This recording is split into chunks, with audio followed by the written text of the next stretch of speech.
तो बाबू मैं अभी स्टार्ट करता हूँ। आपका जो पाठ्य पुस्तक में पढ़ना है पद्यखंड, मैं उसको आज स्टार्ट कर रहा हूँ। उसका फर्स्ट चैप्टर है, पाठ 1 है कड़वक। जिसके लेखक कौन है वो आपको बताना है। जिसके लेखक जो भी हैं अभी आंसर में बताना है। कड़वक के रचयिता कौन है 2019 और 18 में पूछा बाबू। कड़वक के रचयिता कौन है 2019-18 में पूछा। जल्दी जल्दी आंसर करो फटाफट।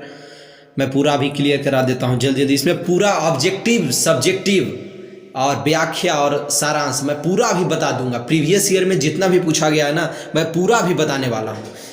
इस चैप्टर से, कड़वक से जितना भी प्रीवियस ईयर में पूछा है क्वेश्चन, मैं अभी पूरा बता दूंगा इस वीडियो में। इस वीडियो से बाहर कुछ आएगा भी नहीं, आप अच्छे से देख लेना लास्ट तक। प्रीवियस ईयर में जितना 10 साल में पूछा है सब अभी कर दिया हूँ आप लोगों के लिए एक ही वीडियो में। और इसका PDF भी दे दूंगा, आप लास्ट तक बस देखना, तभी PDF मिलेगा तुरंत। अभी मैं बता रहा हूँ क्योंकि बहुत मेहनत से वीडियो बनाता हूँ यार, और टाइपिंग भी करता हूँ, वीडियो बनाता हूँ, PDF बनाता हूँ, बहुत मेहनत लगता है।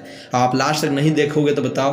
और अभी देख लिए तो देख लिए, नहीं तो फिर बाद में देख भी नहीं पाओगे। अभी बता देता हूँ क्योंकि एग्ज़ाम नज़दीक आ गया, अब 10 दिन बच रहा है। अगर अभी नहीं देखोगे तो फिर बाद में भी नहीं आप देख पाओगे, इसलिए जल्दी जल्दी करो। कड़वक के रचयिता कौन है, जल्दी करो बाबू। कड़वक के रचयिता कौन है 2019-18 में पूछा। इसके रचनाकार हैं ऑप्शन सी जायसी। कौन है? ऑप्शन सी जायसी। चलिए मैं अब आगे चलता हूँ। इनमें से प्रेम के पीर कवि कौन है? इनमें से प्रेम की पीर कवि कौन है? जल्दी करो जल्दी करो, इसका उत्तर अब मैं बता दूंगा। जल्दी करो, तुम्हारे पास मात्र 20 सेकेंड का जवाब देने का टाइम होता है। जल्दी जल्दी करो, 20 सेकेंड के अंदर मैं बता दूंगा। वो भी टाइम अब कम ही करूंगा क्योंकि जल्दी जल्दी वीडियो खींचना है मुझे। जल्दी करो बच्चों, पूरा करा दूंगा अभी। ऑब्जेक्टिव, सब्जेक्टिव, व्याख्या, मतलब इस चैप्टर से जितना जो कुछ भी पूछा है आपके एग्जाम में 10 साल में, मैं पूरा इस वीडियो में करवा दूंगा अभी तुरंत। इसको आप एक बार अभी देख लो पूरा, और एक बार PDF पूरा पढ़ लेना अच्छा से जो मैं दूंगा, समझ गए। और बाकी फिर पढ़ने की ज़रूरत नहीं इस चैप्टर को। अब आराम से एग्जाम के टाइम में एक बार देख लेना, जो भी फंसेगा फंस जाएगा इतना से ही। चलिए इसका सही उत्तर होगा बाबू जायसी। जायसी को प्रेम का पीर कवि कहा जाता है। अच्छे समझ लो, ऐसा भी पढ़ा दूंगा कि आपको याद भी हो जाएगा। यहाँ के बाद कुछ करना ही नहीं है इस चैप्टर, फिर हिंदी नहीं उलट के देखना है अब एक ही बार एग्जाम के दिन। मलिक मोहम्मद जायसी किस परंपरा के कवि हैं? मलिक मोहम्मद जायसी किस परंपरा के कवि? 2020 में पूछा। जल्दी जल्दी करो, इसका सही उत्तर मैं बताने वाला हूँ। इसका सही उत्तर होगा बाबू ऑप्शन सी, प्रेमाख्यानक काव्य का। ठीक है, मलिक मोहम्मद जायसी किस परंपरा कवि? याद कर लो, 2020 में पूछा है। प्रेमाख्यानक काव्य का है। ठीक है, उस प्रेमाख्यानक काव्य परंपरा के कवि हैं ये। प्रेम पे बहुत ज़्यादा लिखे हैं। चलिए अब हम लोग आगे चलते हैं। मलिक मोहम्मद जायसी कैसे कवि हैं? मलिक मोहम्मद जायसी कैसे कवि हैं? देखिए ये 3 में जो दिख रहा है, यही 3 में एक होगा आंसर। जल्दी करो बच्चों, आपके पास अब मात्र 10 सेकेंड है। जल्दी जल्दी करना है, करो, नहीं तो मैं कर दूंगा। और आप लोग कैसा लग रहा है हमारा वीडियो पढ़ने में, जल्दी जल्दी कमेंट भी करते जाओ। अच्छा लग रहा है, थोड़ा मोटिवेशन बनाओ यार। अच्छा पॉजिटिव कमेंट करो, समझ गए। चलिए ऑप्शन ए इसका सही उत्तर होगा, प्रेम मार्गी। ठीक ना, अब मैं अब आगे चलता हूँ। जायसी रचित पद्मावत की भाषा क्या है? जायसी द्वारा रचित पद्मावत की भाषा क्या है? बहुत इंपॉर्टेंट क्वेश्चन है बाबू, 2016 में पूछा है। जायसी द्वारा रचित पद्मावत की भाषा क्या है? पद्मावत एक मूवी आप अगर नहीं देखे हो ना बाबू, तो आप देख लेना एग्जाम के बाद, अभी नहीं। बहुत अच्छी मूवी है। इसके रचनाकार कौन है? जायसी ही है। ठीक है, इसका सही उत्तर क्या होगा? बहुत इंपॉर्टेंट क्वेश्चन है, मैं भी बोल रहा हूँ ना। इसका सही उत्तर होगा अवधी। जायसी द्वारा रचित पद्मावत की भाषा क्या है? अवधी है। चलिए, जायसी ने अपनी आँख की उपमा किससे की है? जायसी ने अपनी आँख की उपमा किससे की है? जल्दी करो जल्दी करो, इसका सही उत्तर अब मैं बताने वाला हूँ। जल्दी करो बच्चों, इसका सही उत्तर होगा ऑप्शन डी, दर्पण। ठीक ना, जायसी अपनी आँख की उपमा किससे की है? दर्पण से। बहुत इंपॉर्टेंट क्वेश्चन है, 2013 में देखो पूछा है। दर्पण से आप लोग याद रखना। पाठ पुस्तक में संकलित कड़वक कहाँ से लिए गए हैं? बहुत इंपॉर्टेंट क्वेश्चन है ये भी, 2015 में पूछा है। पाठ्य पुस्तक में संकलित कड़वक कहाँ से लिए गए हैं? इसका सही उत्तर अब मैं बताऊंगा। जल्दी करो, मैं देख रहा हूँ। जल्दी फटाफट करो। इसका सही उत्तर मैं बता दूंगा। तो पद्मावत, कहाँ से? पद्मावत से लिया गया है, 2015 में देखो पूछा था। अब मैं आगे चलता हूँ। कवि मलिक मोहम्मद जायसी की कृतियों के नाम बताएं। बहुत इंपॉर्टेंट क्वेश्चन ये भी है। देखिए ये जो क्वेश्चन है ना बाबू, 2 नंबर में भी आपका पूछेगा। शॉर्ट जहाँ लघुत्तरीय क्वेश्चन पूछता है ना, उसमें भी पूछ देगा कि मलिक मोहम्मद जायसी की 2 कृतियाँ का नाम लिखिए। या ऑब्जेक्टिव में भी पूछेगा, जिसको आप अच्छे से याद रख लेना। ठीक है, इसका सही उत्तर करो जल्दी। इसका सही उत्तर होगा बाबू ऑप्शन डी। इसका सही उत्तर क्या होगा? Option D. उपयुक्त सभी जितना भी है ना सभी मलिक मोहम्मद जायसी की ही रचना है। पद्मावत, अखरावट, आखिरी कलाम, कहरानामा, चित्ररेखा, मसला या मसलनामा। ठीक है, अब चलते हैं आगे। कवि मलिक मोहम्मद जायसी के गुरु का क्या नाम था? 2012 में पूछा है। कवि मलिक मोहम्मद जायसी के गुरु का क्या नाम था? जल्दी जल्दी करो बच्चों। तो अब मैं इसका सही उत्तर बताने जा रहा हूँ, ऑप्शन बी इसका सही उत्तर होगा। देखिए अब टाइम उतना नहीं, ज़्यादा झूठ का वीडियो लंबा नहीं करूँगा मैं, ठीक ना। जल्दी जल्दी करके आप लोग को पीडीएफ भी दूंगा, आप लोग मांग लेना वीडियो के बाद। अभी नहीं, आज रात 9:30 बजे सबको पीडीएफ दूंगा, ठीक ना। आप टेंशन मत लेना, पीडीएफ तो दे ही दूंगा आज पक्का। सब पीडीएफ मेरा तैयार हो चुका है, आज दे दूंगा, ठीक ना। अब देखिए बच्चों, मैं अभी क्या कहा था आपको, ऑब्जेक्टिव भी बताऊंगा, सब्जेक्टिव भी बताऊंगा। बोला था ना अभी, ऑब्जेक्टिव सब्जेक्टिव सारा बताने वाला हूँ। तो देखिए प्रथम पद, तो अब देखिए ये दोनों लघुतरीय में पूछा, ये क्वेश्चन 2020 में लघुतरीय में पूछा। आपको अभी एकदम समझा दूंगा, याद करवा दूंगा, आप देखना बस लास्ट तक बने रहो। ये चैप्टर आपको पूरा दिमाग में घुस जाएगा बिना कविता पढ़े, बिना कविता के भी आपको इतना क्वेश्चन ही करवा दूंगा। प्रीवियस ईयर में जितना पूछा है सब करवा दूंगा इस चैप्टर का। ऑटोमेटिक आपको फिर कविता पढ़ने की कोई ज़रूरत नहीं, याद हो जाएगा पूरा। तो कह रहा है बाबू, प्रथम पद कड़वक में कलंक, काच और कंचन से क्या तात्पर्य है? इसका उत्तर देखो। प्रथम पद कड़वक में कलंक से तात्पर्य कवि की एक आँख का होना को लेकर के है। जो कहते हैं कलंक, जो कर रहे हैं, एक शब्द इसमें यूज किए हैं मलिक मोहम्मद जायसी जी ने, ठीक है, आपके कड़वक पाठ में। तो उसका मतलब होता है बाबू, कवि का एक आँख का होना। जो कलंक जो कर रहे हैं, कलंक का मतलब कवि का एक आँख था। कवि का एक आँख से अंधे थे, मतलब एक आँख था, एक आँख इससे अंधे हो गए थे। कौन? मलिक मोहम्मद जायसी। आप लोग इस बात को याद रखना। कवि कहता है कि जिस तरह चंद्रमा को कलंकी विधाता ने किया, उसी प्रकार हमें भी विधाता ने एक आँख देकर किया। काश से तात्पर्य कच्ची धातु से है, जो तपने पर ही चिकना बनता है, उससे मैल निकलता है, जैसे सोना तपने पर ही कुंदन बनता है। देखिए बाबू, कवि कह रहे हैं ना, अपनी आँख के बारे में कलंकित कह रहे हैं कि मेरा आँख कलंक हो गया। क्यों कलंक हो गया? क्योंकि एक आँख से अंधे हो गए थे। वही कह रहे हैं। या और चंद्रमा भी देखिए कलंक ही माना जाता है, चंद्रमा को भी, ठीक है। और फिर बात है काच। काच कहने का मतलब जो कच्ची धातु होता है ना, उसको जला करके ही, उसको क्या आग में पका करके, सोना, शुद्ध सोना कब बनता है? उसको हम लोग मतलब आग में कितना जलाते हैं तब वो शुद्ध बनता है। वही यहाँ पे है, मतलब सोना को जैसे तपने पर ही चिकना बनता है, उससे मैल निकलता है, उसी तरीके से और जैसे सोना, और फिर सोना, यहाँ कंचन मतलब होता है सोना। कंचन मीन्स सोना होता है। जैसे सोना तपने पर ही कुंदन बनता है, कुंदन मतलब भी वही सोना ही होता है, शुद्ध सोना, ठीक ना। अब मैं आगे चलता हूँ बाबू, आप लोग समझ गए होंगे, समझा दूंगा यार। अब आपको ज़्यादा मेहनत करने की जरूरत नहीं जब तक सर आपके पास है। दूसरे पद कड़वक का भाव संदर्भ स्पष्ट करें। देखिए दूसरा क्वेश्चन 2020 में भी पूछा है और 2015 में भी पूछा है। ये क्वेश्चन जो आपके बोर्ड पे है, स्क्रीन पे है बाबू। दूसरे पद कड़वक का जो कह रहा है, कड़वक का पूरा भाव संदर्भ स्पष्ट करें। कड़वक की फिर 2020 में पूछा है। एक और क्वेश्चन है, दोनों क्वेश्चन का एक ही आंसर होगा। कड़वक के कवि की सोच क्या है? कड़वक के बारे में कवि की सोच क्या है? 2015 में पूछा। दोनों देखिए, दोनों का आंसर सेम होगा, समझ गए। अब चलिए, अब देखिए इसका उत्तर मैं पढ़ रहा हूँ। उस उत्तर, प्रस्तुत पद कड़वक में कवि अपनी सृजनशीलता के प्रति विश्वास दिलाता है कि उसने जो कथा सृष्टि की है, सृष्टि मतलब जो कथा की रचना की है, बड़ी ही मेहनत से की है। क्या किया है? कोई भी व्यक्ति बाबू जब लिखता है कोई रचना तो बहुत मेहनत से लिखता है, ये आप भी जानते हो। इसे ही बात को कहा जा रहा है कि मलिक मोहम्मद जायसी ने भी बहुत मेहनत से इसकी रचना की है। उसने काव्य को, कौन? उसने काव्य को मतलब जायसी ने काव्य को अपने कलेजे का खून से लिखा है। देखिए जायसी ने इस काव्य को अपने कलेजे का खून से लिखा है, मानो रक्त की लेई लगाकर जोड़ा है। देखो रक्त की लेई लगाकर जोड़ा, इससे देखिए ऑब्जेक्टिव में भी क्वेश्चन बनता है। आप लोग एकदम पूरा अच्छे से समझ लेना, ऐसा समझा दूंगा कि आपको फिर कहीं क्वेश्चन छूटे ना। मानो रक्त की लेई लगाकर जोड़ा है, ठीक ना,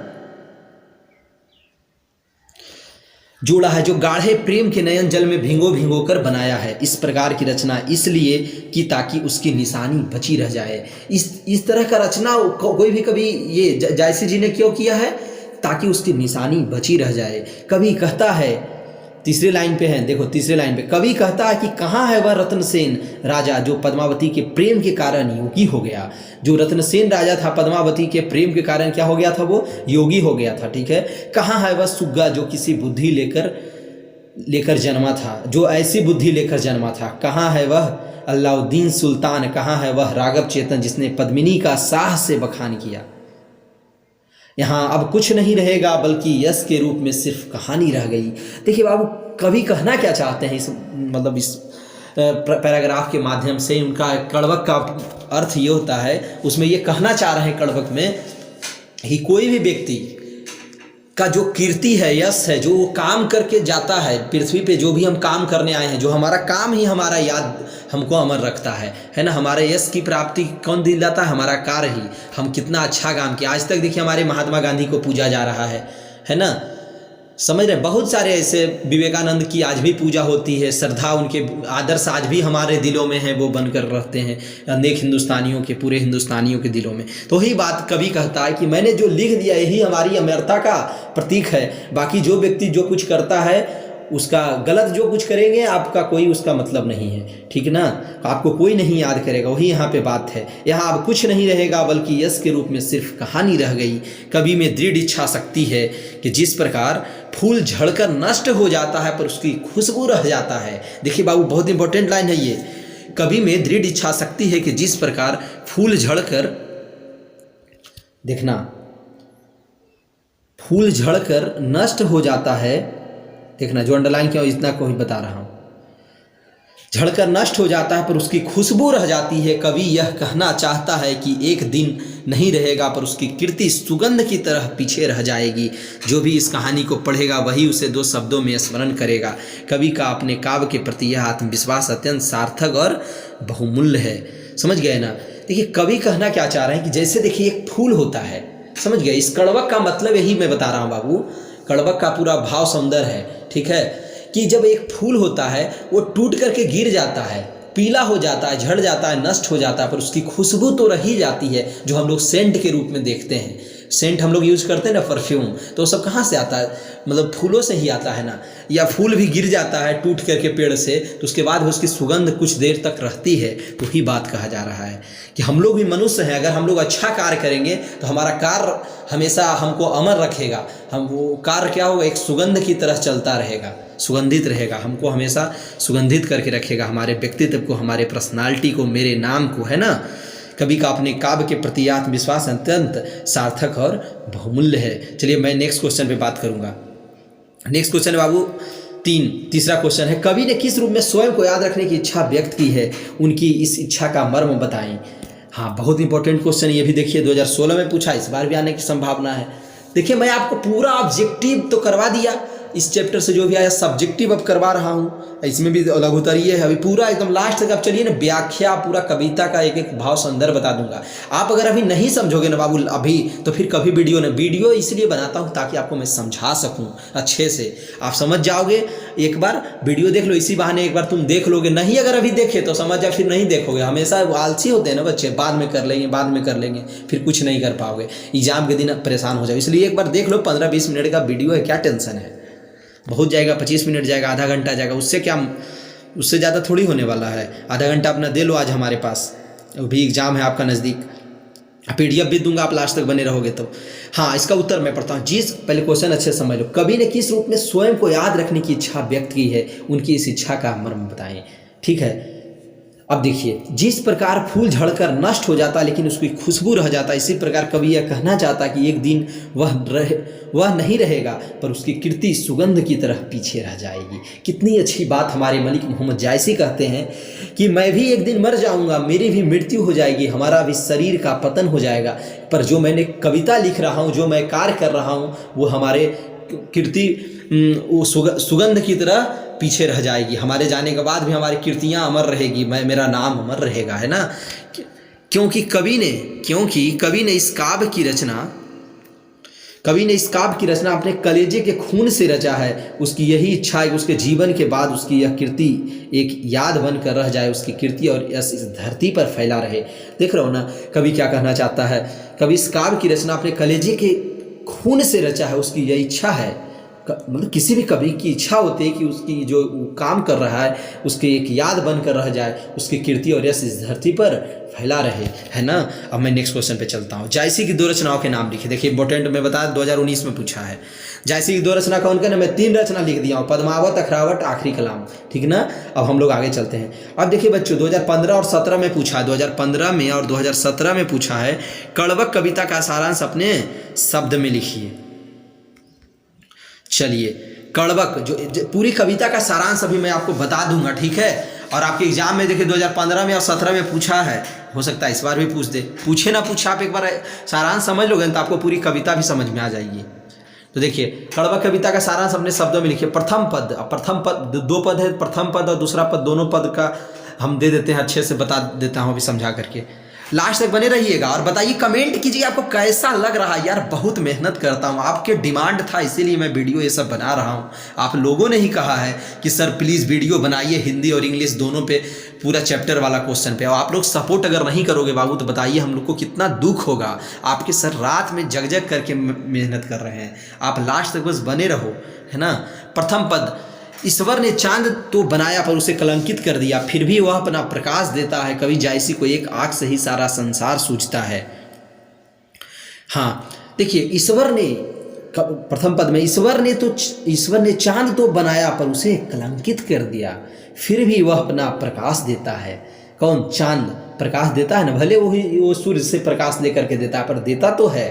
कवि जायसी को एक आँख से ही सारा संसार सूझता है। देखिए यहीं से क्या पता चल रहा है कि जो जायसी थे उनका एक आँख नहीं था, एक आँख था, मतलब एक आँख से अंधे थे। तो ही कह रहे हैं कि एक आँख से ही सारा संसार सूझता है। अब चलिए, नक्षत्रों के मध्य में शुक्र की तरह वह उदित है। जैसे नक्षत्र के बीच में शुक्र होता है उसी तरह से उनका आँख भी क्या है, एक आँख से पूरा संसार उनको दिखता है, वही कहते हैं वह उदित है। जब तक आम में नुकीली डाव नहीं निकलती तब तक उसमें सुगंध नहीं बसती। कितनी अच्छी बात है यार। कहा जा रहा है कि जो आम में जब तक डाव नहीं निकलता है, जो मंजर जिसको कहते हैं, तब तक उसमें सुगंध नहीं आता है, सुगंध नहीं बसता है। विधि ने समुद्र के पानी में खारेपन का दोष किया, तभी तो वह ऐसा असूझ और अपार हुआ। कह रहा है कि विधि ने, जो विधाता ने समुद्र के पानी में,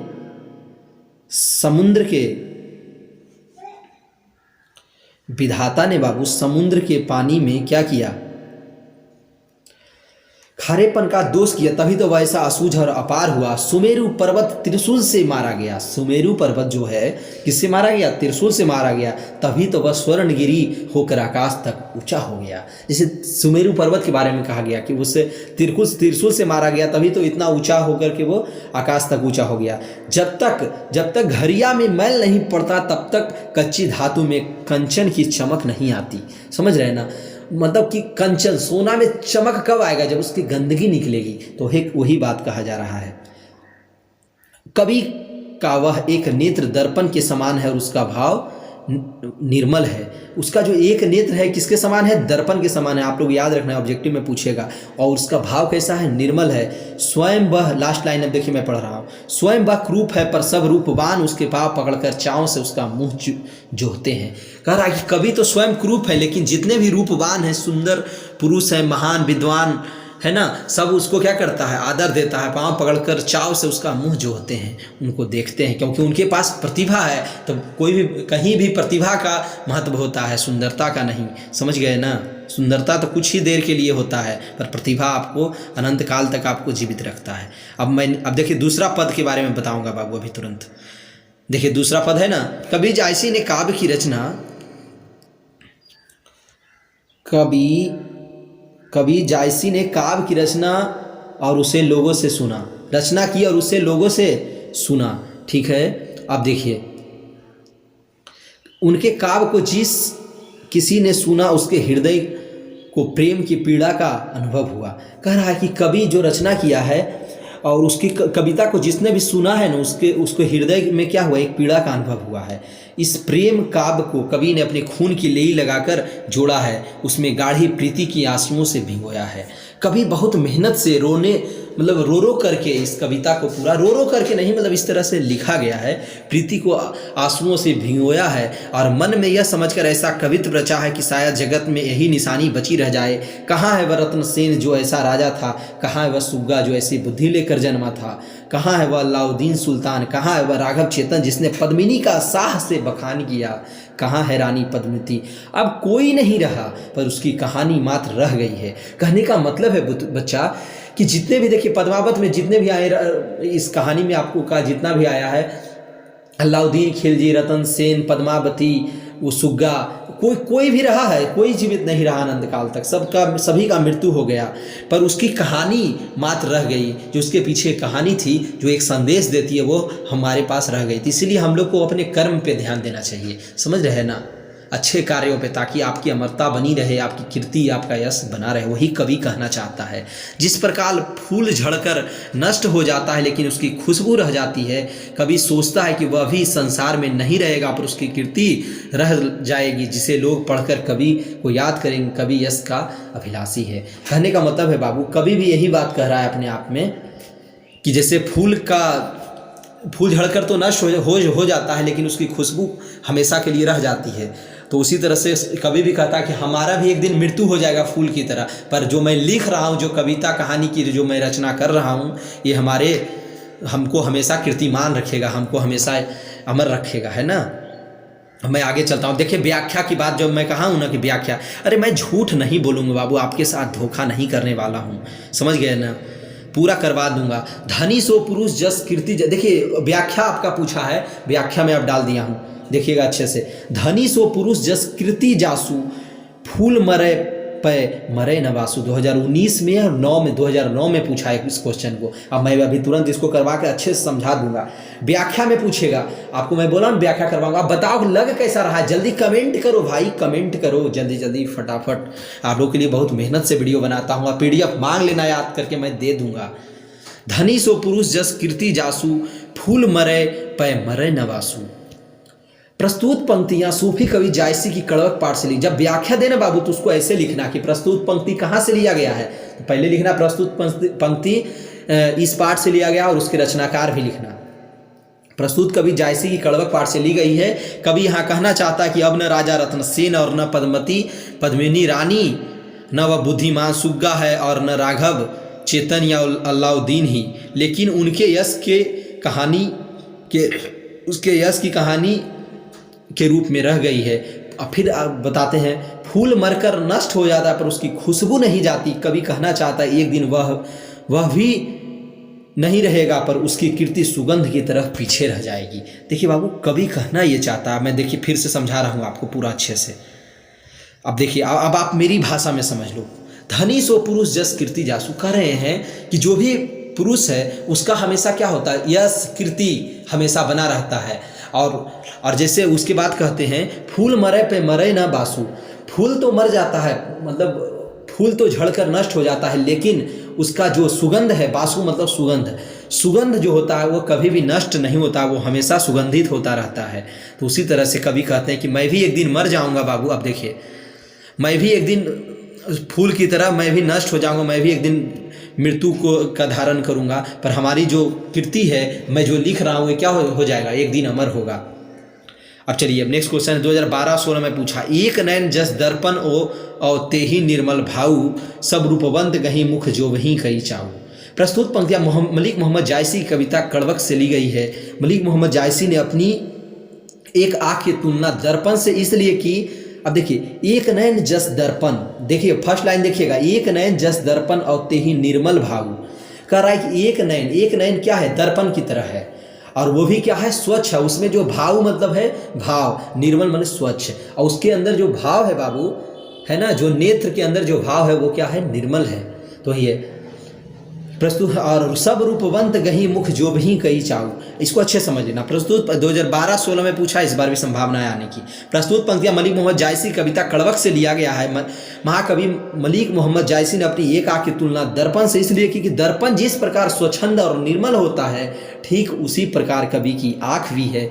कोई भी व्यक्ति अपनी छवि जिस प्रकार साफ एवं स्पष्ट रूप से दर्पण में देख पाता है, समझ गए ना। जैसे दर्पण में हम अपनी आँख को या छवि को अच्छे से देख पाते हैं अपने पूरे शरीर को, उसी तरह से हम अपने हृदय में सारी चीज़ों को अपने पूरे संपूर्ण व्यक्तित्व को, अपने मैं क्या किया हूँ गलत या सही, सब कुछ देख सकता हूँ, है ना। चलिए अब आगे। साथ ही कवि कहता है कि मुख का रूप अच्छा, दूसरा लाइन का व्याख्या है। साथ ही देखिएगा, साथ ही कवि कहता है कि मुख का रूप अच्छा होने पर भी उसे चाव से देखते हैं, फिर भी मनुष्य का गुण उसके मुख से अच्छा माना जाता है। जैसे मुख किसी का मुंह बहुत अच्छा होता है तो उसको लोग थोड़ा देखते हैं, पर अगर उसके साथ गुण भी अच्छा हो तो उसको व्यक्ति और अच्छा से देखते हैं। अब चलिए बाबू, आपका समाप्त हो गया। यहीं से पूरा व्याख्या सारा चीज़ मैं करवा दूँ। इस वीडियो को सबको शेयर कर दो भाई, रुकना नहीं चाहिए।